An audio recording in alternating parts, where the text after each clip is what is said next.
Today is Thursday, August 19, 2021. Coming up on Roland Martin Unfiltered, qualified immunity. Is it dead in the George Floyd Justice Act?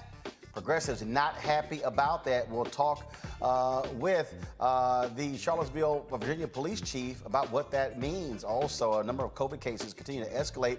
President Joe Biden reveals his plan for defeating the virus. Also, Republicans, oh man, they just running their mouths saying no mask mandates. They just dropping like flies. Speaking of the NFL, they are not playing.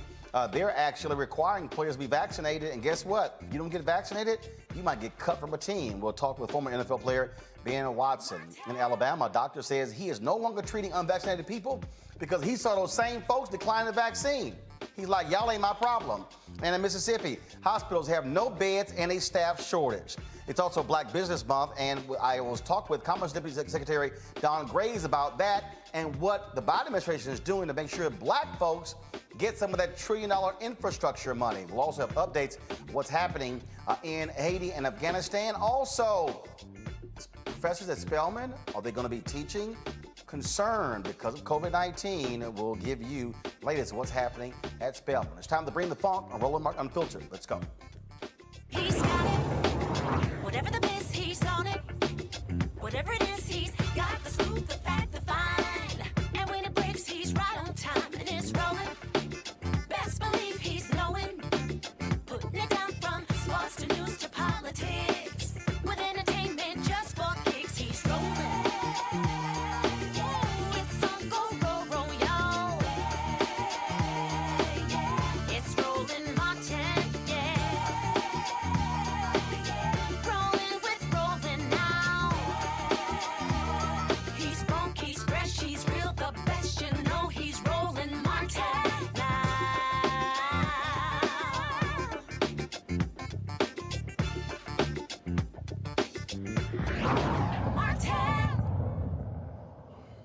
For many progressives, ending qualified immunity was the major point of the George Floyd Justice Act. Now we're hearing legislators in the United States Senate are removing qualified immunity as an option from the latest bill. Now, of course, qualified immunity protects law enforcement officers from civil accountability for wrongdoing. This protection affords officers escape from punishment when they commit crimes like murder, assault, theft while on duty. Now, advocates argue qualified immunity abolishes police accountability. What you also have, though, is you have police unions and others who say, no, it should remain in. Progressives say if qualified immunity is removed, they will not support this bill, which would cause leading to a death blow to what is already a tenuous situation. Joining us right now is Dr. Rashad Brackney, Charlottesville, Virginia Chief of Police. Glad to have you here on Roland Martin Unfiltered. So let's talk about this here because, again, all we heard last year in the wake of George Floyd's death, when this bill was put forth, ending qualified immunity was in the House bill. You've had this constant back and forth in the United States Senate. You've had others, many say, if you take this out, you really have no bill. Your thoughts? So I don't think it's a binary, right? We always seem to think that things are either one or the other and that there's no room in between. I think what our citizens are asking for, the community is asking for, is a pathway forward to civil accountability when an officer does something that violates their constitutional rights. And they want it in such a way that it's not so strict or so narrow or so unique that no one can ever get civil. Remember that, civil relief, not necessarily criminal relief. So, but the thing that we're dealing with here is that you have the unions, the sheriff's folks, others, they're fighting this, saying, no, you cannot lose that. But what form of accountability do you have for police officers? Look, this has to get passed. You have folks on the right saying we're going to stand with these law enforcement officers. You have folks on the left who are saying you got to end police, you got to end qualified immunity. So what is the happy medium? Is there one? Well, I actually think there is. And NOBLE, the National Organization of Black Law Enforcement Executives, of who I am a member, we say that the pathway forward may be that you remove the qualified immunity from the organizations itself. Most officers are going to be indemnified when there is a lawsuit or when there's a settlement. In other words, the organization, the municipality already pays that. So if the pathway forward is roll back those immunities from the municipality or the organization or the police department, you can still then leverage all of your rights or your pathways to get monetary relief, civil monetary relief through another way. And I think we should explore that a little more as we go forward, right? And there is some protections and reasons that they originally were put in place. But I think that they're so narrow that very few people ever can really get any relief or justice by attempting to use a civil suit in which qualified immunity protections are leveraged or defense is leveraged. But the thing that really jumps out here for so many people is that the onus is really on city councils and county governments having to pay these enormous penalties, and that many believe, again, that until officers are held personally accountable, then they're not going to necessarily change their behavior. We'll say, I think there's two pathways forward to that. And the first one is we need a criminal legal system that is going to hold the officers accountable.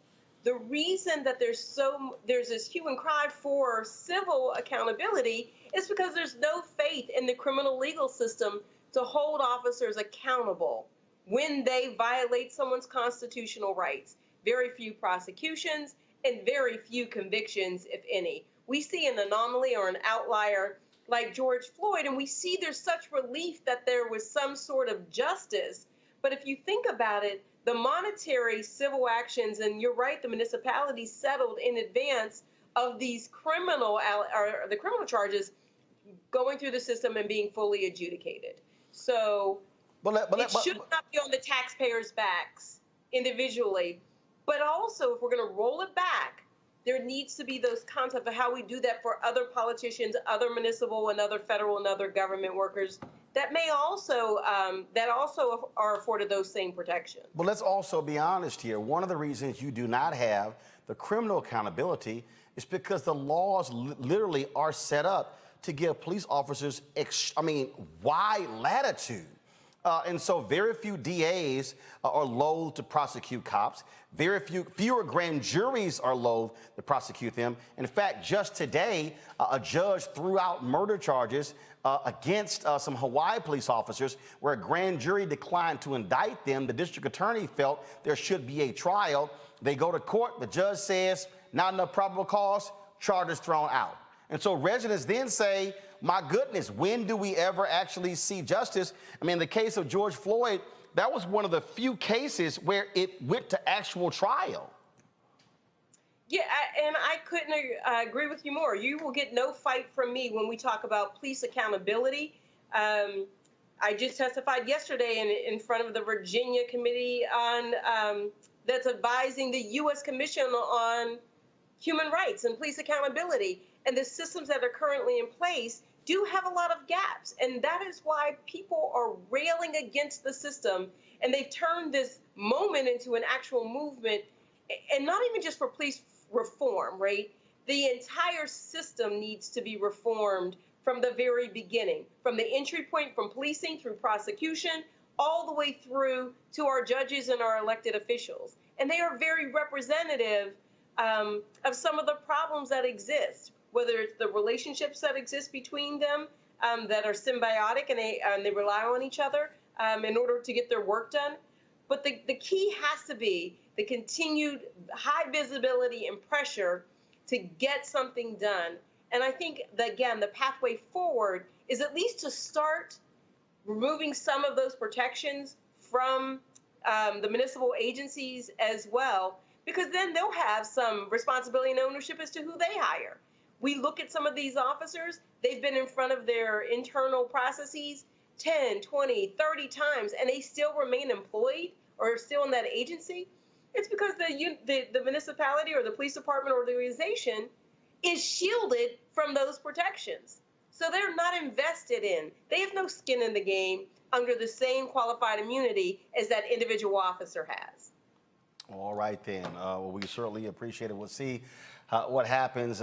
Many folks wanted this bill to be signed on by the anniversary of the death of George Floyd. It is not the case. Here we are in August, and we still have no signs as to whether or not this bill is going to come up for a vote in the United States Senate. Dr. Brackney, we appreciate it. Thanks a lot. Thank you so much for having me. I want to go to my panel, Reese Colbert, Black Women Views, Dr. Greg Carr, Professor, Department of Afro-American Studies, Howard University. Also, we are joined by Adrian Irmer, Fellow, New Leaders Council, Chicago. Glad to have all three of you here. This is one of those things here, Greg, that we have to be very honest about in terms of what's going on here. The police folks are we're gonna fight this. That was always the case. Early, you heard Congressman Jim Clyburn saying that, hey, we could take this off the table if it means getting the bill passed. Here's the problem.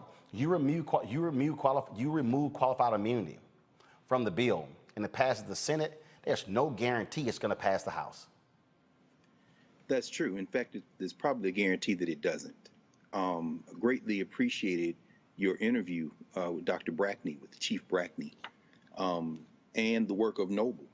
Because trapped in those blue uniforms are many black and brown officers, officers of goodwill, officers who decided to join law enforcement because they wanted to protect their communities and serve their communities.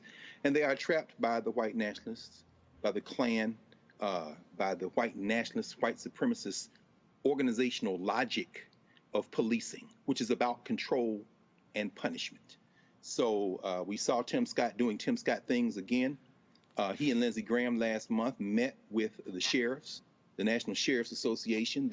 And we saw after that he pulled back on his counteroffer to say, well, maybe you can have qualified immunity removed against the departments. And that's what we heard Dr. Brackney say. If you move it to the municipalities, the police departments, but that misses the essential point. It is a philosophy of lawlessness that organizes punishment in this country as it relates to the law. That means that officers literally have a license to kill, to beat, to steal, a license to shoot. And that is what they don't want removed. So after they met with the sheriffs, Senator Scott pulled that back. So I think that, in fact, the removal of qualified immunity, and of course, Congressman Clyburn initially said, doing Jim Clyburn things, that he could live without qualified immunity. That's the end of this legislation, brother. Adrian, Chicago is one of those places where we've seen significant issues with cops. We saw Jason Van Dyke, who was convicted for the murder of Laquan McDonald, but we've seen a lot of pushback from cops there when they're being held accountable, and that's really what this boils down to. Many police officers do not want to be held accountable, and so the blue is an extremely powerful force in this country. And many people, when they sit on grand juries, they give cops wide latitude and tremendous benefit of the doubt when they are brought before a judge or jury in a trial. No, absolutely. I mean, Chicago certainly isn't different than most other major jurisdictions across the country when it comes to a lack of police accountability and oversight. We recently had the passage of the Civilian Office for Police Accountability from City Council, which is earth-shattering and earth-rocking for Chicagoans, because this would literally be the first time citizens have an opportunity to chime in on the investigation and accountability process for officers in Chicago. So I'm very hopeful to see the future of this in the city. But I'm definitely going to agree with Dr. Carr. Absent the teeth in police reform, which is reforms to qualified immunity, repealing it altogether.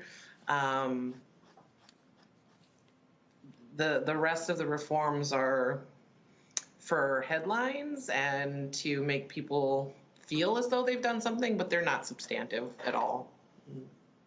That's the thing right there that jumps out at us, Reese, and that is people want to see something done. Look, and the Floyd family made it perfectly clear that they were not going to be happy with just any bill. They wanted there to be substance in it.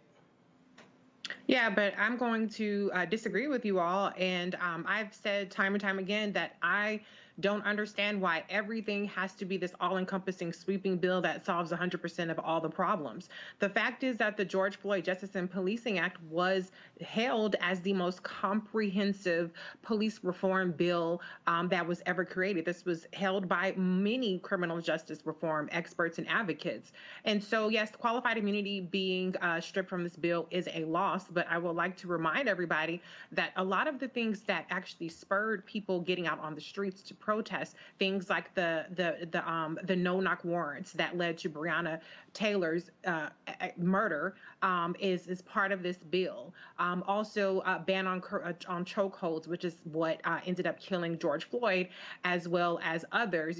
So those are things that are still in this bill. A national police misconduct registry is still a part of this bill. Something like that would have potentially saved Tamir Rice from being killed by the cops that were actually had misconduct from other departments, but they're allowed to just go to another department and not report that kind of things. Also, the standard of which would for police are held to where they have to prove that they were reckless, as opposed to that they have to prove there's a higher standard that makes it almost impossible to convict these cops of any kind of wrongdoing. So it changes from was it reasonable, was it necessary, to was it reasonable. And so there are still a lot of wins in this bill. And if you don't get 100% of it, then have a standalone qualified immunity bill and try to get that through. But I'm just not of the mindset that, that without this, nothing else counts. And, I think that progressives tend to cherry pick one thing that they want to hang their hat on and say that this is the most important thing, this is the only important thing, and if that doesn't happen, then this is worthless.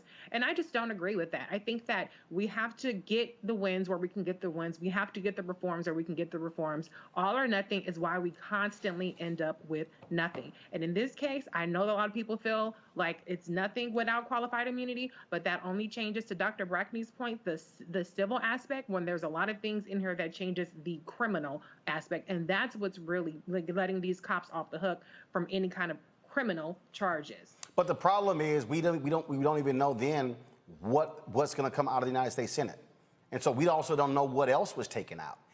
And that's sort of where we are. I mean, early, 2 months ago, I was hearing that Lindsey Graham and Tim Scott were proclaiming, they could bring 25 Republicans along. I don't see them. And so now here we're heading into September, and we still have no idea if there is even a bill that's actually going to come out of the Senate.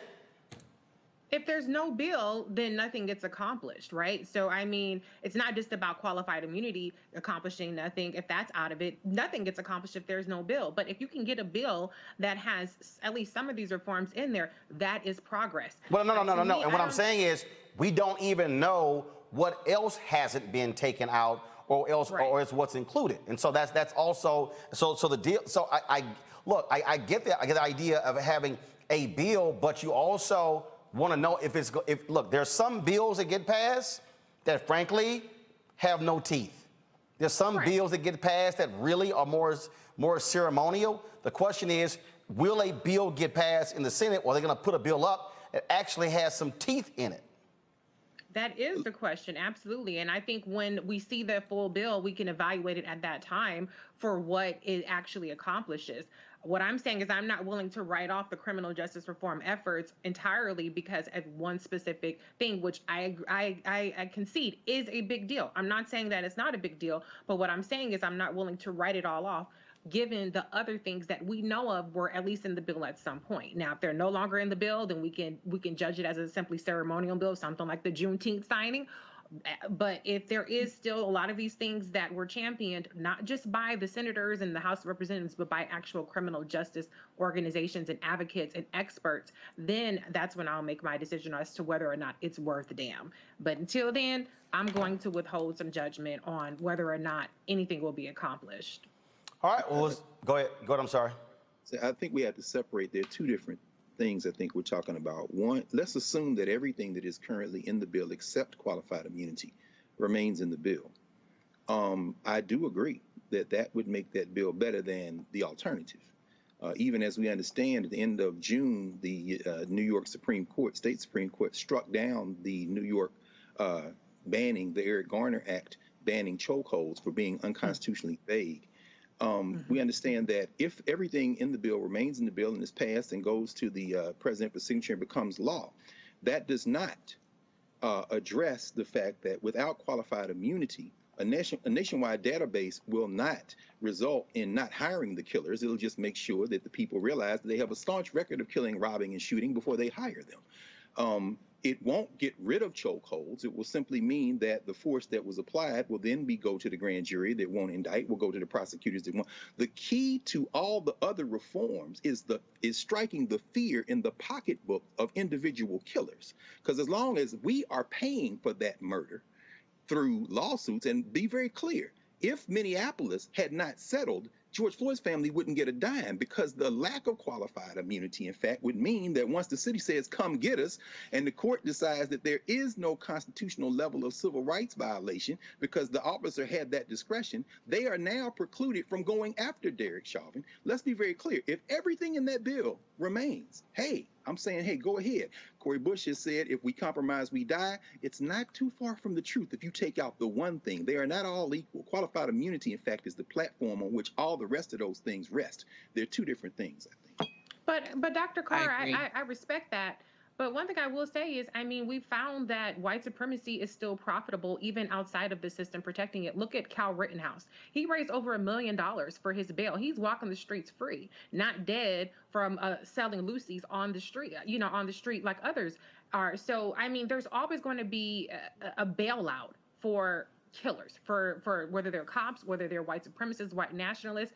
So, I mean, in that case, we can never solve any of these issues. So, I mean, I agree we can, but I just think that there is some merit to what is being proposed. It's not going to solve everything, because at the end of the day, in this country, we have a white nationalist way of policing, and we've talked about that time and time again. But I'm just saying that there are some measures that can improve at least a little bit. And I know that that's not a lot, but I do think that it's worth at least acknowledging that if that does in fact pass. Adrian, go ahead. So, from the legislative process, or from that perspective, if you don't get the teeth in the bill on the front end, you're going to have a very hard time going, if not impossible, getting them added via the amendment process. So that's why members of the progressive wing of the Democratic Party in Congress, or the Democrats in Congress, are saying, no, if it's not there, this bill does not do what we set out to do in drafting it. And, like I said, I agree with Dr. Carr in his assessment that if you remove the biggest stick in the bill, it no longer becomes a deterrent for terrible behavior in uniform. I don't disagree with you either, sis, in your assessment that there's always going to be a bailout for racists, because there are so many of them out there who want to use these folks as martyrs for their movement and continue to build momentum on their side of things. So you're not wrong in that. I just think that if we continue to take this mindset of these little teeny tiny wins are acceptable, then we'll never get the big stick ultimately. Well, we're still waiting to see exactly what comes out of the U.S. Senate, and so we'll just have to wait and see. We don't have to wait and see what's going on, folks, when it comes to COVID-19. Cases are skyrocketing all across the country. We're seeing significant numbers, ICU beds filling up in Mississippi, Texas, Alabama, and so many states. Today, 38 million reported coronavirus cases, 641,459 people have died. That's 185,716 more reported cases and 1,278 deaths than yesterday. President Joe Biden laid out his COVID protection plan, including the following. It lays out starting the week of September 20th, COVID booster shots will be available pending final FDA evaluation and recommendations from CDC's Advisory Committee on Immunization Practices. It requires vaccinations for long-term care workers who serve Medicare and Medicaid enrollees, and will apply to over 15,000 nursing home facilities, which employ approximately 1.3 million workers and serve about 1.6 million nursing home residents. The plan would extend 100% federal reimbursement to states for eligible COVID-19 emergency response costs and for mobilizing National Guard personnel to support COVID-19 response efforts dating back to the pandemic start in January 2020. Now, You have school safety. That's one of the issues. President Biden said the Education Department would use its broad powers, including taking possible legal action to deter states from barring universal masking in classrooms. One of the places they're targeting is Arizona, where the governor said they're going to be actually pushing back against that. Not only that, folks, you're seeing what happens when people don't get vaccinated. Let's go to Missouri, where State Representative Joan Walsh, guess what? She's actually, Sarah Walsh, she's actually about to bury her husband. Why is that? Both of them chose not to get vaccinated. He's now dead. She announced on Twitter that her husband, Steve, died this morning. The 63-year-old was the communications director for the U.S. Rep. Vicky Hartzler, and he has been hospitalized with COVID-19 and placed on a ventilator about 2 weeks ago. Now, she had COVID, was never hospitalized, and recovered at home. As I said, neither was vaccinated. Let's go to South Carolina. A Greenville County Republican Party leader, Presley Stutz, he died today after battling COVID-19 for nearly a month. This is the same person 3 weeks ago posted this photo while he was in the hospital and was a proponent for, quote, freedom and liberty. No one should be forced to wear a mask and get vaccinated. He's now dead. In New Orleans, what are Republicans doing? They're actually, folks, fighting the legislature there. The legislature is fighting the New Orleans Saints because the Saints have announced that they're not going to allow people who are not vaccinated to have their season tickets. Check this out. Now, today, there was a panel discussing various things in the legislature. Republicans are trying to stall funding for the city of New Orleans as well as for the Superdome because they're not happy with what the Saints have announced. They're not happy at all. And the Saints have also announced that they're not giving those season ticket folks a refund back as well. Speaking of that, the NFL, they're making it clear players need to get vaccinated or they're going to have to go into a protocol program. Atlanta Falcons, they're the first team to have a 100% team vaccinated. How did that happen? They cut 2 unvaccinated players. Here's the deal. If you're unvaccinated, you now have to wait 5 days before another team is eligible to pick you up. So if you're an NFL player and you choose not to get vaccinated, you might be out of a job. Fair or not?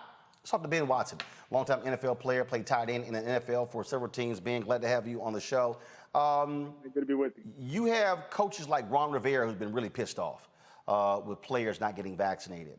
The NFL has also made it clear they're not going to do what they did last year. Players come up positive, they're not delaying games. This could actually cost teams wins if they have to forfeit games as well. What do you make of the NFL making it perfectly clear if they're taking a very hard stance when it comes to vaccinations in the NFL season? Well, both the NFLPA as well as the NFL and all players, look, all the cities have a vested interest in having a full NFL season. Look, last year, there was no vaccine, but last year, no game was canceled. A couple were postponed. Nobody missed any game checks. That was a big thing that came out early as well. So not much has changed from a protocol standpoint, but now what the NFL is saying is if you have not gotten the COVID-19 shot, you will have certain freedoms. You won't have freedoms that others have that have gotten it. And so what we've seen, look, I'm proud of the NFL players, quite frankly, because when you look at the vaccination rate before the season started, so go back about a month, about 85% or so of players had gotten one of the COVID vaccine shots. Now, about a month later into training camp, 92% of players. And so they're trending higher than the general public. Players are getting vaccinated. Of course, there are some that aren't. And I, for one, say, you know what? It's your choice. We will always say you have a choice. As a union, we say, look, we're going to protect players. We're going to do our best to provide you with the education. But at the end of the day, you have a choice. But it's going to be more difficult for you moving forward if you have not taken the shot. And look, this is what I keep saying. Yes, individuals have choices. And your choice may very well determine whether you have a job. Well, it's funny you brought up the Falcons. Now, I will venture to say, depending on who that player is, I've been in the NFL for 16 years, depending on who that player is, they could get vaccinated or not get vaccinated and not get cut. And so I'll venture to say that those who were removed from the team, the Atlanta Falcons, were probably on the lower end of the depth chart. But yes, even coming in, look, it's difficult for teams and staffs to deal with this. You have vaccinated players and coaches that are coming up testing positive, unvaccinated testing positive. And this needs to be a safe environment. So if you haven't been vaccinated, you'll be subjected to many of the same protocols as last year. Contact tracing, mask wearing, social distancing. If you are vaccinated, you have different freedoms. And so as the country goes, you will see the NFL go. And as you mentioned before, cases are skyrocketing. And so it's a very real and present danger, but it's also an evolving virus that we don't have all the answers to. Well, how about this here? You have also coaches. NFL announced that Tier 1 personnel must be vaccinated. Well, the Minnesota Vikings, they fired Rick Dennison, who was their assistant coach, because he refused the COVID-19 vaccine. Again, Dennison had a choice. He made his choice. They said goodbye. And also what's specific about that is that coaches are not unionized. And so when you have a union like the NFLPA, we can negotiate with the league. We can protect our players. We can agree on certain protocols, which are the protocols that are in place right now to prevent these sorts of outbreaks, so to speak. But coaches don't have that. And so you see a coach getting fired simply because he didn't take a vaccine.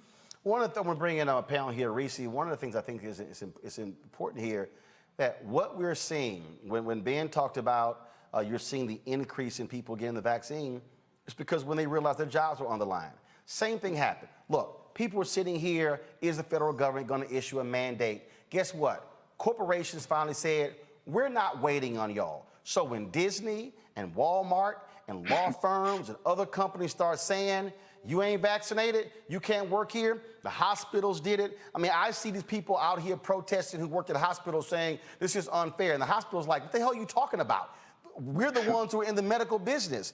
You people who work in nursing homes who are complaining, same thing. But we've seen so many people who died of COVID who were in nursing homes. This is what happens when private business, when big business says, okay, y'all can fight over those mask mandates and all sort of stuff along those lines. Even all those yahoos on Fox News, we discussed it yesterday. They're running their mouths on the air about mask mandates. Guess what? The company that cuts their checks got a mask mandate. Fox News yelling about COVID passports. Every person who works for Fox News got to put their information in a database to show and prove they're vaccinated. So it's amazing how folks run their mouths, but when the company says this is how we rolling, you can make your choice. Keep your job or get that shot. And it's quite disingenuous, honestly. If you have people that are vaccinated, people that have taken the shot, but then they will continue to talk about the fact that others maybe shouldn't. Also, I would venture to say that this is a result of some education, because especially in the NFL, you have very healthy individuals. You have individuals who have played an entire season last year without missing game checks, without missing games, even though there was no shot to take. So the protocols that were in place were clearly working. You also have the history.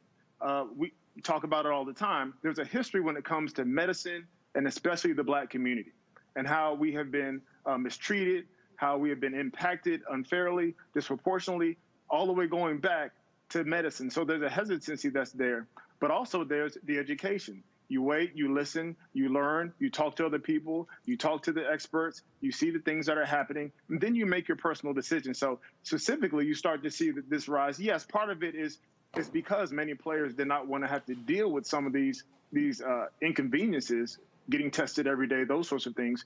But there's also the impact of, okay, I've done my research, I've studied, I've talked to my family, I've made a decision that's best for me. I made it because I wanted to do it, not because I was immediately forced to without me having any agency. And I will always stand up for a player having agency. That's also what the NFLPA will always stand for. I think, Reese, I think a lot of those players did do that, but also I think that threat of not getting that check had an impact as well. I mean, let's be honest. The honor system didn't work, right? I mean, people were given 8 months to make the choice to get the vaccine, to do what's in the best interest for their health and for the best interest of the country. That's why we have a concept called public health. I know people are all up on their high horse about personal choice. Well, unfortunately, we're in the middle of a pandemic. Your personal choices impact everybody else around you. And so I think that everybody had as much patience as they possibly could. But when they saw that we were starting to plateau when it came to people taking the vaccine, and now there's a surge of the variant, the Delta variant, and that's not the last variant that we're going to have, and people were not being persuaded, and actually they were doubling and tripling down on not taking the vaccine, these corporations and the government had to step in and say, listen, take the vaccine or you're going to have to suffer the consequences. We're not going to subsidize your obstinance when it comes to believing that you don't have to take the vaccine. If you want to spend a whole bunch of money on CMOS and vitamins and increasing your immune system, more power to you, but you're not going to be able to, without consequence, go into the emergency room and increase the medical costs for everybody in our company when it comes to corporations and their healthcare, because they have to pay for that. And the same thing with the government. And so we tried the honor system with the mask, and all kind of people dropped the mask, and we saw a resurgence of COVID. And so unfortunately, you have to twist people's arms to do something that is really in their best interest. And some people will disagree that it's in their best interest. But even if you don't feel like it's in your personal best interest, I think it's indisputable that it's in the best interest of the country, that we have as many people vaccinated as possible, that we're taking as many preventative measures in trying to stunt this disease from taking off even more. And, protecting those who actually have no choice but to not take the vaccine, like kids and like people with certain medical conditions. And so if you have to twist people's arms, hey, I think the country is actually still mild compared to other places like Canada, which just recently instituted a ban on air or public transportation if you are not vaccinated. They're not even offering accommodation for you having a rapid test. If you're not vaccinated, you're not getting on a plane. You're not going on public transportation, period. So I still think that when it comes to America, hey, maybe you can find a place that's not for vaccination that you can work at. You don't have to work for the federal government. You still have a choice, but your choice has consequences, period. Well, we had, of course, we saw this couple out of Florida, Adrian, who were arrested. They had a fake vaccination card when they flew to Hawaii. Their ass in jail right now. So you see that That's happening. That's forging a federal document. Huh? That's forging a federal document. Well, and I think that's the thing that people don't understand. You run around, talk about your little fake vaccine cards. You are violating the law. Oh, absolutely. And we've seen multiple stories of even healthcare professionals producing CDC cards either fraudulently, like not having received a vaccine, but being given a CDC card, or reproducing them and selling them illegally on things like eBay. Like, really? You think the federal government isn't out here monitoring the transactions of false documentation around vaccination? And it's not just employers that are jumping on the responsibility bandwagon. Insurance companies are now making you pay a larger portion of your hospital bill if you're unvaccinated and end up in the ICU with COVID complications, which I think is a reasonable. And look, I'm not the one who's going to be banging a drum for big insurance companies, but this is a reasonable. This is a reasonable carve out that they're making, because these folks are taking risks not just with their lives, but with everybody else's lives, and using up valuable healthcare resources in a time where it's not where folks are suffering from things that aren't just COVID. We also are seeing this impact in education, Greg. There are a lot of concerned professors out there as well when it comes to students returning to the classroom, kind of protocols that they actually have in place as well. The folks are putting out all sorts of things, talking about there were, you were having different, strikes at Spelman. I reached out to Spelman. They said that it's actually not happening. They laid out exactly what's going on about the fall classes. They will have in-class learning, but they have mandatory vaccinations requiring COVID-19 testing, symptom track and monitoring, contact tracing, mandatory mask wearing, frequent hand washing and disinfecting, physical distancing, isolation and quarantine measures. But again, you're a professor of these universities are requiring folks to be back in class, just like was happening in NFL. People who are operating in close quarters, it gets unwieldy in terms of what you're able to control and who to control. Yeah, I think it's almost impossible to manage, Roland, quite frankly. I mean, this November will mark 30 years since Magic Johnson announced he was HIV positive, and we all remember that and the shockwaves it sent through. Whether it be Kirk Cousins with the Vikings or somebody else, I suspect, Brother Watson, it's going to take a superstar getting COVID, maybe even dying, to finally send a message in what was a $16 billion profit industry in 2019 that made only $12 billion last year, the NFL. I mean, it's entertainment. And, you know, I've made the choice not to watch a snap since Kaepernick. But, yeah, I taught my first class over at Howard Law School last night in person. And I can tell you right now, I don't see how any entity, any of the 400 colleges that have required that all of us be vaccinated, and most of those colleges and universities, by the way, in states that were voted for Biden in the election. So most of my colleagues at HBCUs, most of our colleagues, brother, since you're on the faculty at Fisk, are in the southern states, in those American apartheid states, being forced back. And I've been talking to a lot of my colleagues, and I'll tell you right now, whether it be students, staff, or faculty at any of these schools, especially our black schools, there's no way to enforce everybody all the time. The best you could do with all the resources would be kind of spot checks, you know, temperature checks, maybe everybody's vaccination status has to be uploaded. And anybody who's been to the AUC knows the configuration of those schools. You know, Spelman's behind a gate. They can do probably more than anybody. However, what you're talking about is a consortium. Any student in the AUC can take a class at any of the schools. And as a member of the faculty who, for the first time since last March, stepped into a classroom last night masked up with the students who are masked up, I can tell you right now, not only was I nervous, not only are they nervous, but this is far from being settled. And I don't expect any administration to be able to give any policy statement at any university that will encompass the desires and the will of the faculty for two reasons. Number one, the faculty is never of one mind. And number two, particularly at black schools, organizing faculty becomes a difficult proposition. That having been said, I suspect that the situation at Spelman, at Clark, at Morehouse, at Howard, at Claflin, at all the schools, all HBCUs, is going to be like at those other schools, the Georgetowns, the Stanfords, wherever.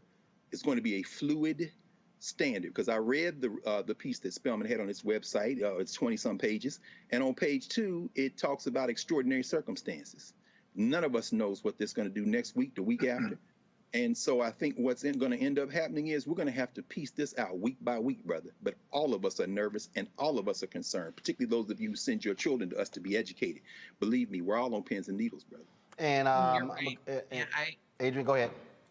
Yeah, I also work in higher ed. That's my hat. I'm not wearing that hat today, but it is a hat that I wear. And these policies have to be fluid because ultimately the public health advisories that are coming from the cities and the counties and where each of these universities are is fluid.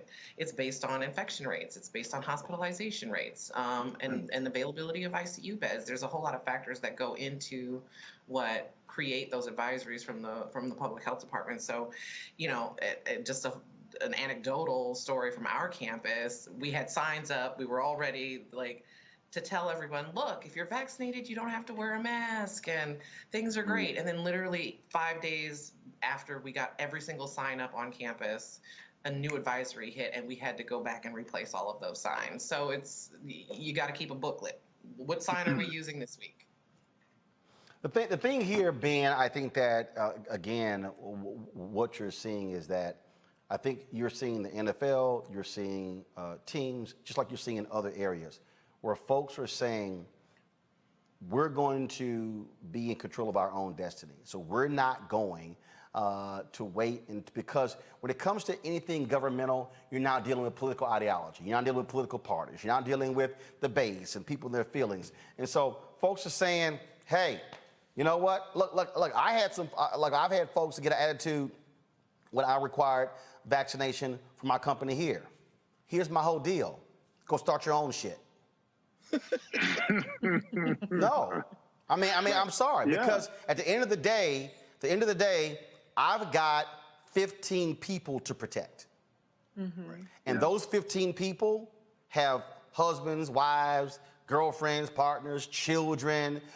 They've got other relatives, and so you have to make decisions that's actually best for you. And and again, I love the people who keep hollering choice, like Tank, sent out, he put up this video and he got his ass dragged where he was talking about choice and stuff along those lines and, and all this sort of stuff like this.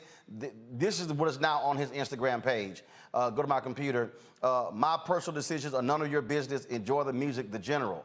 Well, guess what? When you start running your mouth out there and then people respond, just like Kirk Cousins, They responded, and he lost an endorsement from a hospital there in Minnesota. When you had Jay Cutler, who ran his mouth about he didn't like mask mandates, and Uber Eats said, holla at you later. And here's the deal, Ben, it's choices. And guess what? Those companies are going to have the choice whether to be in business with you based upon your choices. They do. No, And choices always have consequences. I mean, I have 7 children. And so my wife and I tell them all the time, your choices actually have consequences. Those 7 children, well, 5 of them are school age, and the school they went to 2 weeks ago, before school started, there was an optional mask mandate. And then before school started, it changed into a mandatory mask mandate for several weeks, and it's going to be fluid. That's the thing. I think that part of the frustration that so many of us have is that we just don't have the solid, concrete information that we're used to having. I'll take it to the NFL. A lot of players were tweeting and upset a couple weeks ago when the NFL made that new memo, because the expectation was, if I get this shot, I won't be tested, I won't get the virus, I won't be able to pass the virus. And as we've seen, people who are vaccinated can get the virus. Their symptoms, however, are nowhere near as what they will be if you didn't have it. They can also pass the virus. And so that's where we are right now. And I think you're absolutely right when you say that companies, corporations, they have to take care of the people that they're entrusted with taking care of. They have to make the right choice at the right time, which will allow their business to continue. And right now, that's to tell people to get the vaccine. The frustrating part is that it's been so politicized in the beginning, which it should not have been. And also, there's such an evolving recommendation coming from the experts that people many times have a certain distrust, and it makes it difficult for those making decisions to make them. Well, let me say this here, and Ben, feel free to pass it on. If there's any NFL player who is confused or concerned about the details, tell them they should watch this damn show. Here's why. Here's why, and this is very basic for anybody who's watching. And I've heard other people talk about, oh, well, this was told and then things changed. Yes, because that's what viruses do. Right. Viruses wreak havoc. They create changes. And the thing is, last night we had Dr. Graves from North Carolina A&T on, who specifically explained what happens when a number of people chose not to get vaccinated, how the virus mutates when it hops from one body to the other, and how it is forever changing. A virus is constantly trying to figure out a new way to hurt more people based upon the previous person.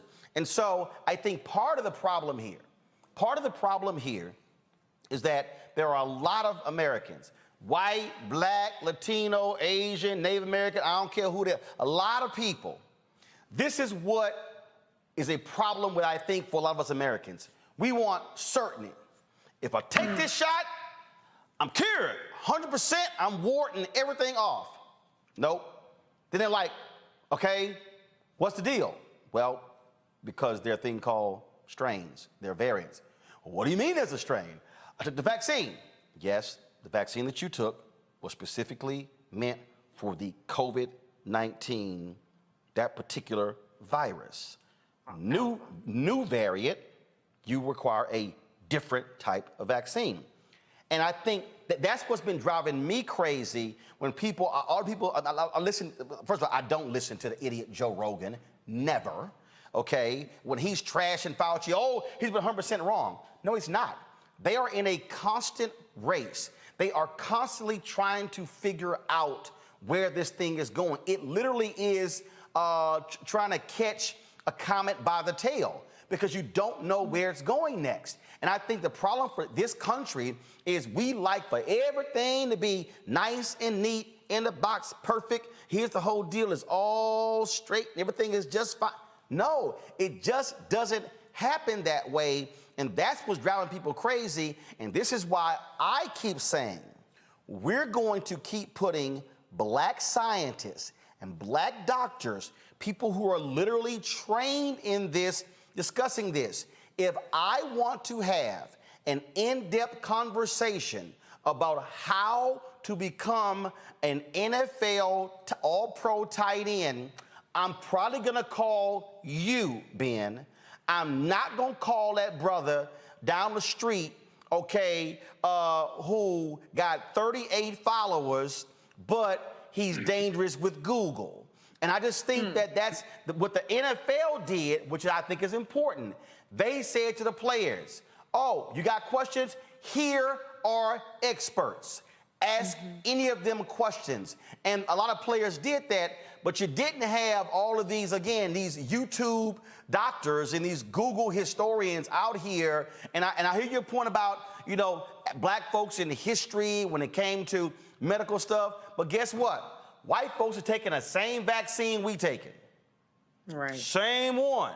And so that's where I think credible voices, and I went on Tank's page and I said, Tank, your ass ain't no expert on singing, but not this shit. And so somebody just got to go ahead and say it. Yeah. And to your point, I mean, that's why the NFL is at 92%. I mean, I can't, there's not another population. I mean, the general population is nowhere near that. And so you're right about the experts. We got experts together. We've had, I say we, I'm retired now, but I've been on some of the calls. They've had several calls with multiple medical experts to ask all the questions that you need. A lot of guys were concerned about their families. A lot of guys are concerned they got pregnant wives, they've got little kids. Some guys, I even talked to guys that were in college over the last year, some guys who actually opted out of their last college year and they're going into the NFL draft. Some of them opted out because they live with their grandmother. They wanted to take care of her. And so the information is out there. And I agree with you 100% as far as the expectations.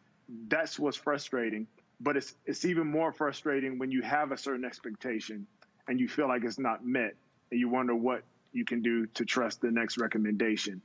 You got to keep pushing those things out. So I'm gonna hit up. So go to my computer. I'm gonna hit up Ebony, and we're gonna see if we can do this. And so Ebony Hilton sent this out. This was in response to these posts that that Tank made. Bakari sell a slam Tank for us, and then she said, "I honestly feel a candid conversation on a big platform going to help so many. Just go through questions. I'm volunteering myself," and she mentioned all these doctors. So here's what we are going to do. Okay, this is what we are going to do. So we now have the ability for us to be able to take calls. And so I think what we're going to do is, and we're going to try to work it out, we're going to try to pick a day next week to do exactly that. Whole 2-hour show, we're going to have real doctors. No disrespect to entertainers, nobody who's in entertainment, nobody who's in sports, nobody who's dancing, real scientists and doctors. And folks, you got questions? Fine, ask them. That's what we're gonna do, because it has to happen, because there are too many people. I got 2 texts this week. Fraternity brother, again, brother refused to take a doggone vaccine. He dead. Another guy who's sitting here, his best friend wouldn't take the vaccine, wouldn't do anything. Guess what? His best friend's now planning his funeral. And so there are too many of us who can be living longer, but are making other choices. So I'll be going to try to do that. Ben Watson, I appreciate it, man. Thanks, sir. All right, thank you so very much. Anytime. All right, folks, got to go to a break. When we come back on Roland Martin Unfiltered, more on today's show, including an update on what's happening in Haiti and Afghanistan. Don't forget, folks, if you want to support what we do here at Roland Martin Unfiltered, look, the blackest show out here. Please support us by joining our Bring the Funk fan club, where every dollar you give goes to support this show and what we do. Every dollar. You can, of course, we're asking our fans to give on average $50 each. You can go to Cash App. You can go to PayPal, Venmo, Zelle. Cash App is $RM Unfiltered. PayPal is R Martin Unfiltered. You also have Venmo, RM Unfiltered. Zelle is Roland at RolandSMartin.com. Roland at RolandMartinUnfiltered.com. And so I've had folks giving during the show. Antoinette Knoll, I certainly appreciate it. Thank you so very much. Let's see here. I got some other people here. who have given. And so let me see. Angelica Clifton, I appreciate you joining our fan club. Ronald Pierce, thank you so very much. Russell Toussoon, thanks so much. Rolanda Curvin, Lewis Marshall, Erlene Flowers, Victor Williams, Colette, Melisha Lyle, Kelly, Christopher McCoy, Deborah Valentine, Deborah Adams. I want to thank all of y'all for giving. Anybody who gives during the show, I'm going to give you a personal shout out right here. And so you want your name called? All you got to do is give. Cash App, PayPal, Venmo, Zelle. I'll shout you out. I'll be back in a moment. When you study the music, you get Black history by default. And so no other craft could carry as many words as rap music. I try to intertwine that and make that create whatever I'm supposed to send out to the universe. A rapper, for the longest period of time has gone through phases. I love the word. I hate what it's become, and to this generation, the way they visualize it. Its narrative kind of like has gotten away and spun away from, I guess, the ascension of Black people.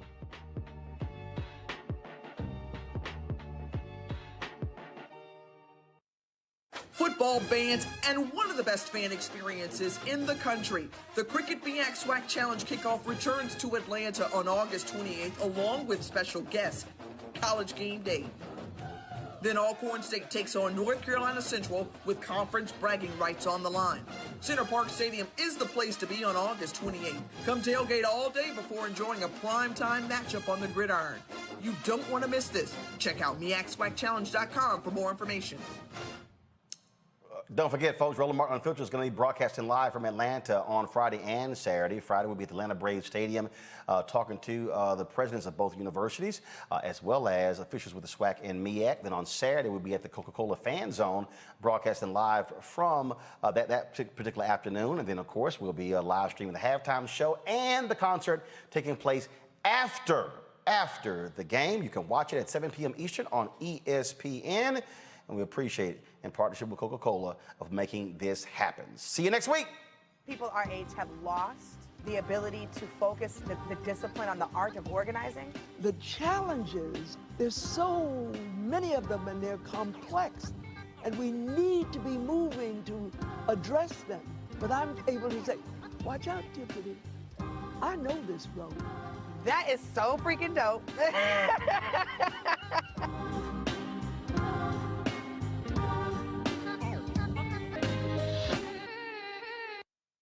I'm Chrisette Michelle. Hi, I'm Chaley Rose, and you're watching Roland Martin Unfiltered. All right, Greg, Reese, and Adrian, how about this one? In Alabama, a doctor says he ain't treating nobody unvaccinated. That's it. Jason Valentine, a physician at Diagnostic Medical Center Infirmary Health in Mobile, Alabama, posted a photo on Facebook this week of him pointing to a sign taped to a door informing patients of his new policy starting October 1st. The sign says Dr. Valentine will no longer see patients that are not vaccinated against COVID-19. Valentine says he came to his decision because COVID is a miserable way to die, and he cannot watch them die like that. Alabama, of course, reported 4,465 new coronavirus cases on Wednesday. The state has recorded more than 645,000 cases since the start of the pandemic. The thing here is that he said, Adrian, he can't do it for people who have actually turned him down. He said, no, I'm sorry. If you're going to turn the vaccine down, I'm not going to treat you. There was one guy who was a video that went viral. I think it was a TikTok video. He did like 2 minutes, and he was mad as hell because his wife has a particular illness, and he said point blank, he said, since y'all believe in God so much, and since y'all say choice, he said, if you get sick, he said, play it out. Don't go to the hospital. He said, play it out. He said, if you don't, this is what he said. He said, if you don't believe the doctors and if you don't believe the scientists, play that thing out. Y'all go ahead and roll it. Hey folks, how you doing? I just got a quick question about this whole COVID, not getting vaccinated and running to the fucking hospital once you get the virus fucking deal, because this shit is out of fucking control, all right? And I'm gonna give you a quick story on why I think it's out of fucking control. Last week I had to bring my wife into the hospital. She has stage 4 breast cancer. She was dealing with some symptoms, and I had to bring her in to get some fluid drained. She was having some pain, blah, blah, blah. She was in there for 2 days. On the third day, she honestly should have stayed one more day, maybe 2 more days, okay? But on the third day, instead of draining her fluid and what they wanted to do, they told us that she had to be discharged because they had no room left in the hospital because of COVID. Here's my question. Why 99% of everybody that's in the hospital with COVID right now is unvaccinated, okay? If you really fucking believe that COVID's not real, and you really believe that's not a big deal, and you really believe that you don't need to get the vaccine, that is your fucking right, okay? I'm not gonna argue with you about that. What I am gonna argue about is you running to the fucking hospital once you get the virus.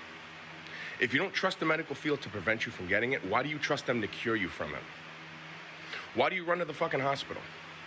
If you really believe that COVID's not a big deal and it's not this, that, the other, and you don't get the vaccine because of, stick to your fucking guns and keep your motherfucking ass at home. Stop running to the hospital, putting everybody else at fucking risk, and in turn, the collateral damages. People like my wife who actually need medical fucking help for a chronic fucking disease get kicked out of the hospital because your dumb ass is too stupid to go get a fucking vaccine shot. Keep your ass at home. If you really believe COVID's not a big deal, prove it. Stick to your fucking guns, keep your ass at home, and fucking deal with it. Well, I think I'm gonna start with Reese because Reese, I think he went to the Reese school of viral videos. I think I heard at least 28 F-bombs, 3 or 4 MFs in there. And so you get to comment first. Well, I completely can empathize with where he's coming from. I don't know if people remember last year, the whole reason why we shut down as a country was because we don't have the capacity to deal with a surge in hospitalizations. I guess people forgot about the tents in the garages and the ship that had to come to New York and the mobile morgues that were established because of the amount of people that were dying. We don't have an unlimited amount of hospital capacity. In fact, as of yesterday, there were 5 states that have over 90% ICU capacity. Alabama, the state of that doctor who's refusing to treat people who are unvaccinated, has 99.3% ICU capacity. And so that means if you have cancer, if you have a heart attack, if you have a car accident, any kind of situation that requires medical attention, you're fighting with people in the hospital who refuse to take the vaccine, period. And it is a little bit unfair to those folks because there are people who have pre-existing conditions that make them immunocompromised so that they can't take the vaccine. And because of their immunocompromised position, they need more medical treatment that they cannot get. In some places, elective surgeries are being canceled again. And so this is a problem. This is creating a burden on our medical system. And that's why we have the concept, like I said earlier, of public health. It's not just a matter of personal choice because people on a personal level cannot always be compelled to do the right thing for a society at large. So I completely empathize with his frustration. And one other thing I want to say too is I'm trying to not be completely cold-hearted about this because I really do find it heartbreaking that we are seeing more and more stories about people who are unvaccinated that are dying. I just saw a story yesterday, a 49-year-old Black woman who's a teacher in Florida. She took her entire family to get vaccinated, but she did not get vaccinated herself, and now she's died of COVID. It's tragic. It's heartbreaking. Dr. Ebony Jade Hilton yesterday shared a statistic about how 120,000 children are now orphans because they've lost their parents to COVID. And we're at a position where this is preventable largely by taking the vaccine. And it is a choice to not take it. But that choice is impacting so many people who don't have a choice but to put their fate in the hands of people doing what's best for society. And so it's very scary. And the one other point I want to make about that teacher is that her family stated that one of the reasons why she didn't take, or the main reason she didn't take the vaccine is because she heard information that she was uncomfortable with. And that goes back to the thing that I've been screaming about on this show for years now, is that disinformation is a deadly force in our communities. And the things like the Tuskegee experiment are being weaponized to detract us and deter us from taking the vaccine, even though Black people have a disproportionately higher hospitalization rate and mortality rate from the vaccine. And so we have to fight back against this disinformation that is really exacerbating this hesitancy that people might naturally have. And we have to try to save some of these lives because people are being indoctrinated or fooled by this really, really insidious disinformation that is permeating our communities. So, Adrian, is the doctor, is he right or is he wrong? You know, I was reading the article, I saw a lot of folks citing, oh, you took a Hippocratic oath to do no harm. And it's like, well, yeah, but that didn't come with definitions, and it didn't come with with a series of clauses or corollaries. It says do no harm. And in his eyes, he's doing no harm. He's not allowing unvaccinated, very dangerous people, carriers of this disease, to come into contact and contaminate his work environment with his other patients, potentially some of which who can't literally, for health reasons, get vaccinated. So, no, I think if you're going to be in this environment of woo, woo, woo, personal choice, oh, except if you're a doctor, like, or except if you're a woman who has to make a really serious decision with her own body regarding pregnancy, no, you can't pick and choose where your personal choice applies for your own benefit and for your own, you know, self-interest. It's either personal choice or it isn't. So, you know, I that piece really frustrates me because the same people who say personal choice don't believe the same thing when it comes to women's bodies. Now, the doctor leveraging social media to make his point, I think is valid. I think it's important that the medical community starts fighting back against folks who refuse to accept the science, like the gentleman very colorfully said, who refuse to accept the science of vaccines, but then want to bang down the door for an ICU bed. You know, I think the medical community fighting back is valid and important. Greg, doctor, is he right or is he wrong? Fair, unfair? I don't know if it's a question of fair or unfair, Roland, quite frankly. Certainly you can go down the road to Tuskegee where they have a whole bioethics center and debate the question of the ethics of a doctor saying he's not going to treat somebody that's sick. But I agree with you, Adrian. I think that, you know, in the state of Alabama, of course, it's legal. But something Ben Watson said a minute ago is very important. This is political. It's two separate things going on that overlap. One is the science. And Dr. Hilton has talked about it, and you've been saying it since the beginning of this. We all knew this was coming. You've been talking about it nonstop.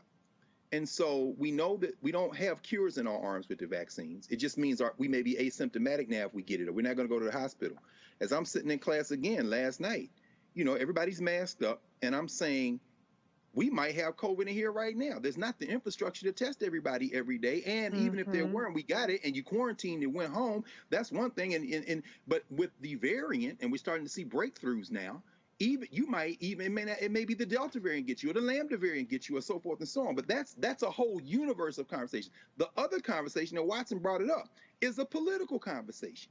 The white nationalist party in this country has decided that its best shot to capture the federal government in 2022 and then 2024 is to embrace this weaponized COVID and use its followers as literal human shields to force their way back into public office. And so Biden's response today, telling Cardona, you know, go and exert the federal apparatus through the Department of Education onto these states, that is a response that is partially political. They're trying to get to the elections of 22 and 24. That's what Abbott is doing. That's what DeSantis is doing in Texas and Florida. They are literally rallying this for political points. Now, the only wild card in this is that week-by-week wild card that we've been talking about, Adrian, you just said, because as this virus that doesn't recognize race or politics continues to make us sick and kill us, we are in a race literally against time, and what the white nationalists have calculated is they're willing to take that risk. So when Kay Ivey in Alabama says, well, what else can I do? I can't tell them to take it. I done told them to take it. No, you didn't tell them to take it early on, because you made a political calculation to put your white nationalist followers on the line, and now that they're dying, the thing that might break this up is those white people and those black people and those other people who come to their senses when somebody in their family gets sick or dies, worse if they are the carrier, vaccinated, unvaccinated, to kill somebody. But frankly, none of us know how this is going to turn out. There is no roadmap, but there are two separate things playing, and a lot of it's overlapping. There's the science and the medicine, and there's the politics. And we have to be very clear about that. And to Roland Martin and Filter's credit, you've been clear about it from day one, brother. Absolutely. Can I say one more thing? Hold up. Adrian, then Reese. Go. Really quickly to your point, those are the folks who have that literally front door death experience, whose stories aren't being told on the news outlets, that these anti or vaccine hesitant folks are watching. Fox News isn't telling the story of this young couple who passed away. It's CNN, it's BBC, but that's not the platforms that these folks are watching. And I just, how do we compel Fox News to tell these stories? Like, good luck with that. I struggle to figure out how we send those messages. Mm-hmm. Reese? Yeah, so let me just say this. For all of the talk about the inequities in the healthcare system and the justifiable mistrust that Black people have in the healthcare system and in the government, the vaccine is the most race-neutral solution that is out there. It's free, it's readily available, and there is, I won't say no discrimination, because at the reality there are some ways that people might not have the ability to take the vaccine, but it is as neutral as it gets. So that's something that can prevent you from being hospitalized or even dying or having a severe case of it. Now, on the flip side, the treatment side, now that's where all of the inequities come in, because you have somebody like Governor Greg Abbott, who has had a third booster shot, which is not available to the general public, and he had Regeneron. He had a monoclonal antibody. And I know somebody who has COVID, and they were vaccinated, so thank God they didn't have a severe case, but they were able to get Regeneron. But you know that I would say they had to jump through so many hoops. Now, if you think that as you, a regular schmegular Black person who's not insured and who can barely get into an ER, is going to get a very expensive treatment like Regeneron to save your life, you're delusional. So all of the paranoia and justifiable mistrust and distrust that you have in the government and the healthcare system, apply that to the treatment side, because that's where we are absolutely seeing the disparities in race and the disparities in the access that people have. And so if you have to throw your lot in with trusting one side or another, I would rather throw my lot in with the most neutral solution of something that has been administered 4.8 billion times around the world, and that is the vaccine. Not trying to hang my hat on getting access to Regeneron, which is something that has thousands of doses perhaps throughout the entire state in some states, and it's not even available everywhere. So that's just something to think about. What's neutral, the vaccine, or what's not neutral, the treatment. All right, folks, gotta go to a break. We come back, we're gonna talk about business. What's the Biden administration doing to ensure we get some of that $1.2 trillion infrastructure money? We'll discuss that next with the top official of the Commerce Department. But before we do that, let's hear from our partners with Seek.com.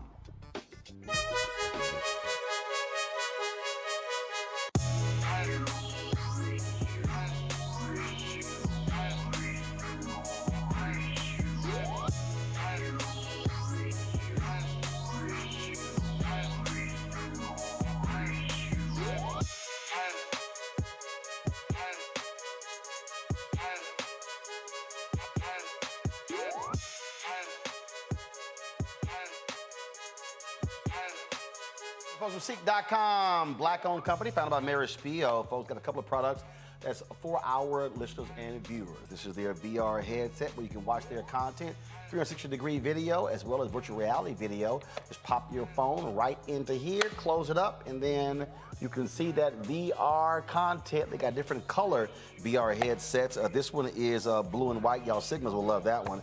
Of course, I prefer the black and gold one. That's the one I have at the house. You also, of course, I have their headphones. Greg, you'll like these here. They got the black and gold headphones, but Greg, you might like these all gold ones right here.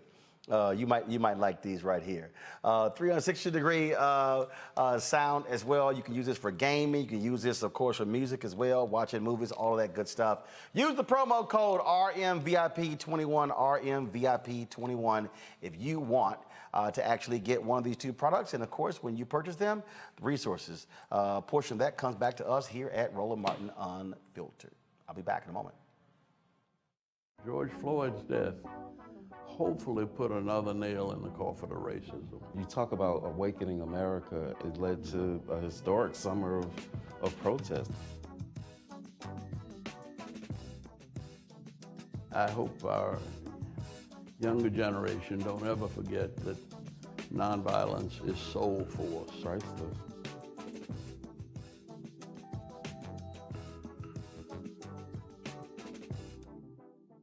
Football bans and one of the best fan experiences in the country. The Cricket BX SWAC Challenge kickoff returns to Atlanta on August 28th, along with special guests, College Game Day.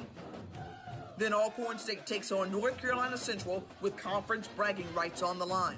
Center Park Stadium is the place to be on August 28th. Come tailgate all day before enjoying a primetime matchup on the gridiron. You don't want to miss this. Check out MEACSWACChallenge.com for more information. It ain't just about hurting black folk. Right. You got to deal with it. It's injustice. It's wrong. I do feel like in this generation, we've got to do more around being intentional in resolving conflict. You and I have always agreed. Yeah. But we agree on the big piece. Yeah. Our conflict is not about destruction. Conflict's going to happen.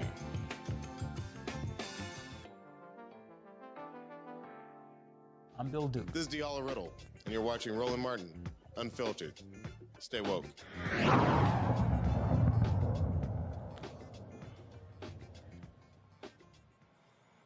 Trillions of dollars will be spent on infrastructure in the United States.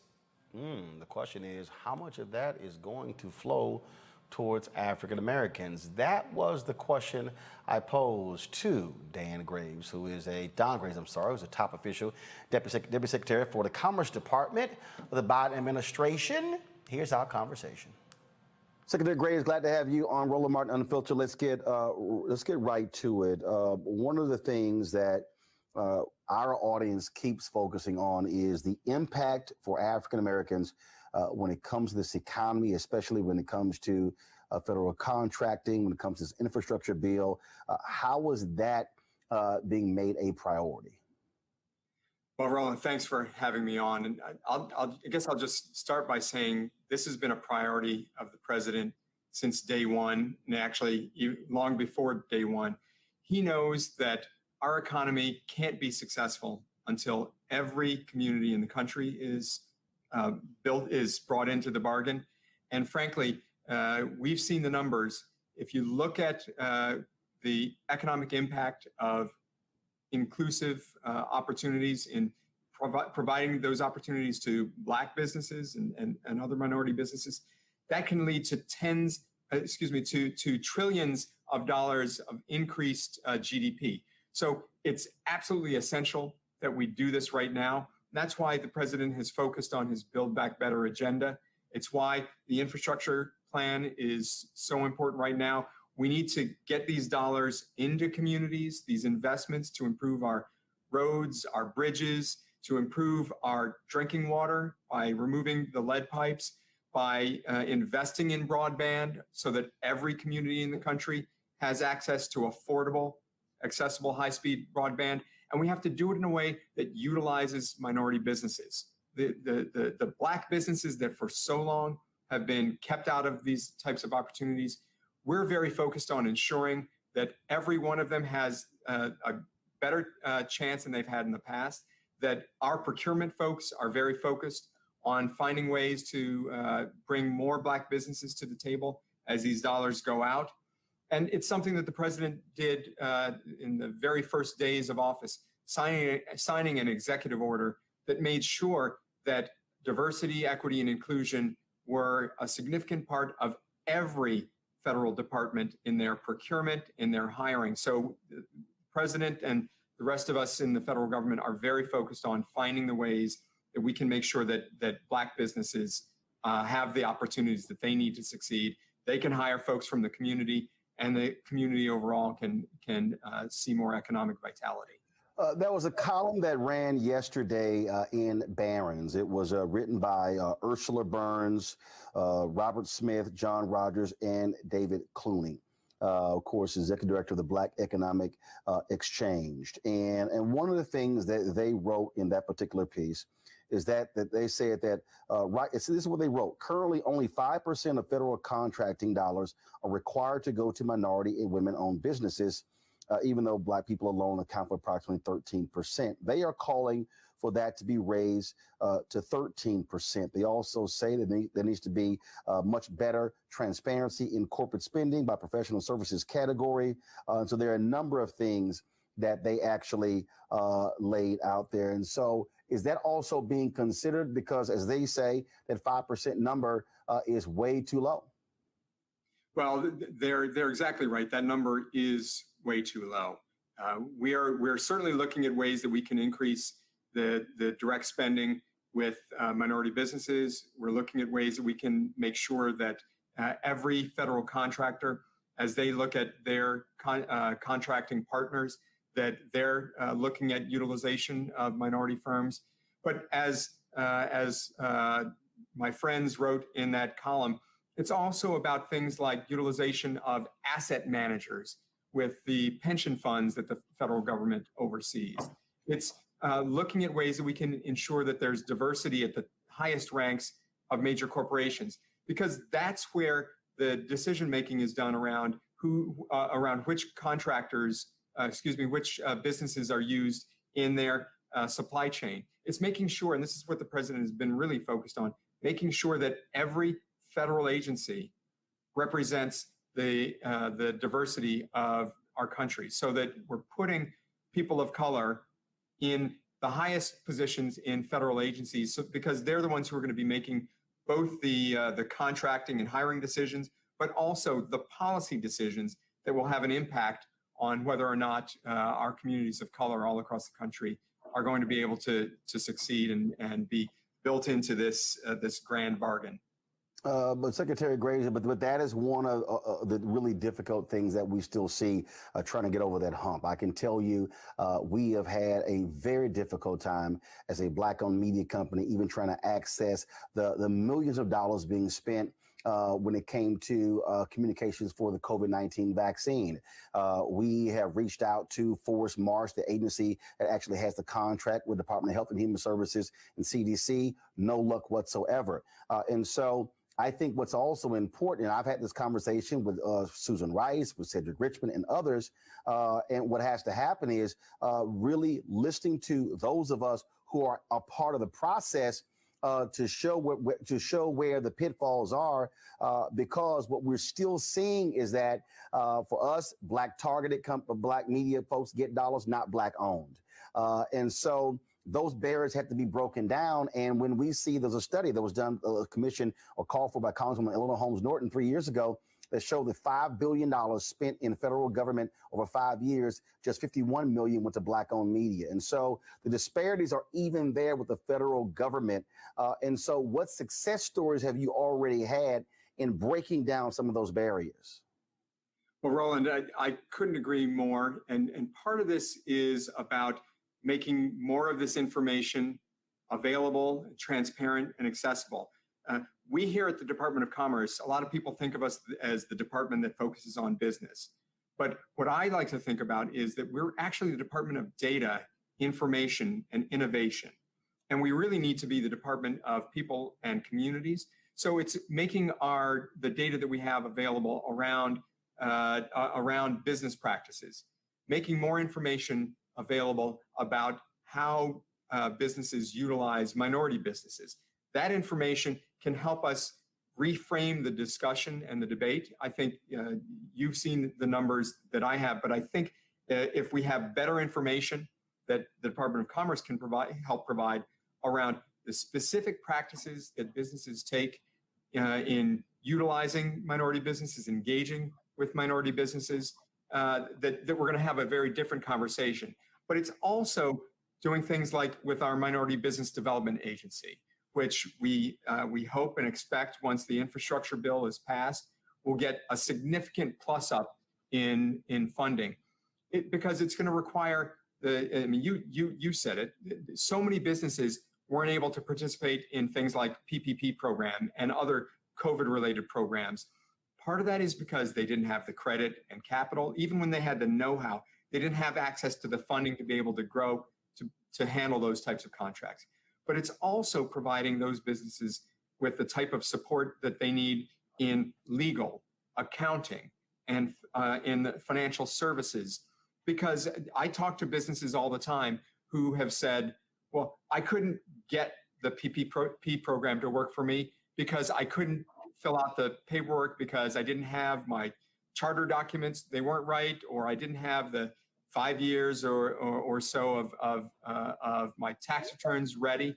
So it's a range of things that we can do, but it takes a whole of government approach. So every single agency in the federal government working together to increase access, increase opportunity, provide more capital, provide more technical support, and having the buy-in at the very highest level of every single agency. I can tell you at Commerce, I spend just a massive amount of my time focused on ensuring that we have an equitable opportunities and that we have a more just economy.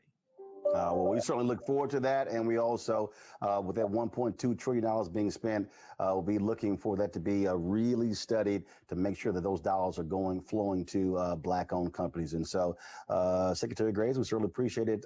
Thanks a lot. Thanks so much, Roland. Bottom line is here, Reese. It's a lot of money that's going to be spent. They better make sure that gets in the hands of Black people. Absolutely. And I'm going to actually invoke John Hope Bryant, who you've had on the show many times.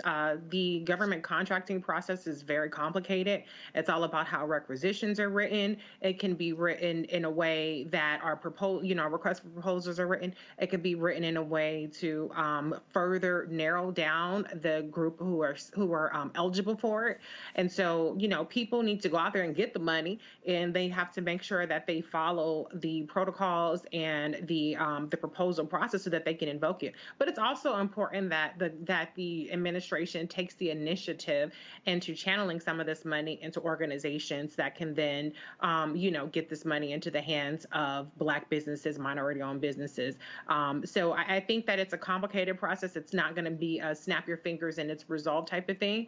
But I think it is encouraging that they do have a lens towards Black-owned businesses as opposed to the Trump administration, in which 400,000 Black businesses were shut down as a result of the COVID pandemic, and Black businesses in particular were disproportionately denied the PPP loans and things of that nature. So there's a lot of ways to go, but I've seen from several different cabinet officials and different agencies that the Biden-Harris administration is looking at ways at making government funds more equitable. Adrian, go ahead. I think you were jumping in. Go ahead. Yeah, I was just going to add on to some of your points. I mean, the part of the reason, one reason why Black businesses didn't get access to some of the PPP loans is the speed of their internet. Literally became a factor in access to those dollars. Also, to add on in terms of the nuance of government contracting, because this is part of a background that I have, is licensing, insurance, and bonding. Bonding is the key. Most Black businesses capable of doing government work don't have the bonding, and that's because they're not given access to it. They're not shown how to access it at the level that the government requires. So what I would love to see some of these dollars going to is a pipeline program that would really give access to these businesses the bonding and the level of insurance required to do government contracting. So good. Correct. No, Adrian, it's so funny you say that. I remember at Marion Barry's funeral, listening to very successful Black business people, and one in particular, a builder in the area, now a billionaire, I believe, if my memory serves correct, who says it was Marion Barry insisting on Black lawyers who could write bond, who could underwrite an insurance, and who could get in the pipeline, and going in meetings and saying, until I see a certain percentage of Black faces in this room, DC's not doing business with you. That created that kind of wealth. And so that raises two things. And Roland, this is why I think this segment is so important in its various kind of permutations, including, but I love this phrase that you've created that kind of precedes this kind of conversation. Where's our money? Not one penny of what we've been talking about belongs to the federal government, including their salaries. We paid taxes, you see. So while every billionaire in the world is stealing, I mean, I read the Financial Times every day, the mergers and acquisitions are off the chain. Now they're in, today's Financial Times was dealing with futures, the biggest futures company in the world, so absorbing another of its former subsidiaries to build it. They are going stratospheric, and inequality is expanding.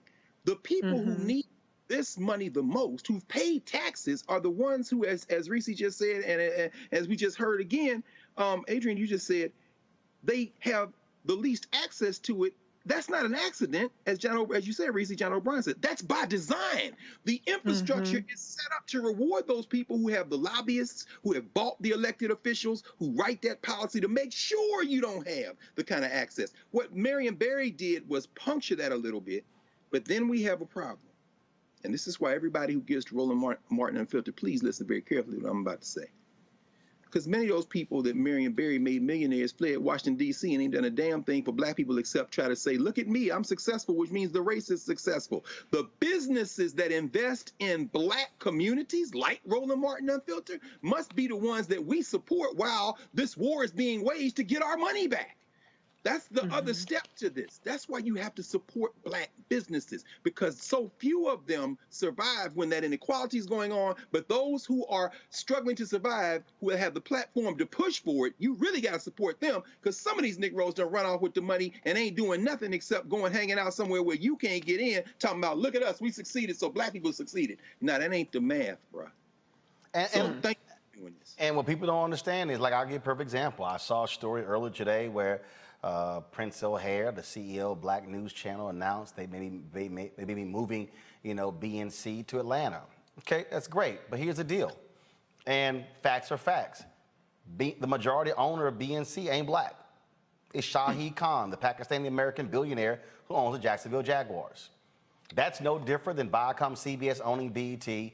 That's no difference than iHeartRadio owning Black Information Network. I do commentary, it's on there, but it's no different. That's no different than Complex, okay? All these people going toward the Complex saying, if you want to reach black people online, buy from Complex. None of the people are black owned. And so what they're really saying is, hey, y'all should be comfortable getting a check, not ownership. And that's the whole piece there. And so in that story, they mentioned they have 320 employees. Okay, that's because he's invested some $50, $75 million into it. To your point, Greg, I ain't had no billionaire come to me and say, hey, Roland, what could you do with 25 million? Oh, I know exactly what I could do with 25 million. That's why, again, why I was pressing Secretary Don Graves, why I press on these advertising dollars. And it cracks me up, Greg, these idiotic folk commenting, oh, why you always begging? Why you always, they don't have to spend money with us. But guess what? Your ass buying their products. How about that? This is really what this requires, Reese. And I've said this for a very long time. What we're trying to do here is a reprogramming of Black America. Black America, so from the moment we got here, we were programmed to be slaves. We were programmed to create excitement and make other people happy. We were programmed to dance and sing for the entertainment of other people. We are America's greatest tastemakers. We could take what was called an orthopedic shoe, and now all of a sudden it turned into Tim's. And next thing you know, it's the hottest thing that folk want to wear. Now you got shoes that growing up, we were like, man, wasn't nobody wearing no damn construction shoes. Greg, you know what if your ass rolled to school in them? They were like, your ass got on some construction. You got on some mustard color construction shoes. Don't do it. That's right. Now all of a sudden, oh my God, it's like we could take anything and make that sucker hot. Crocs. But the difference.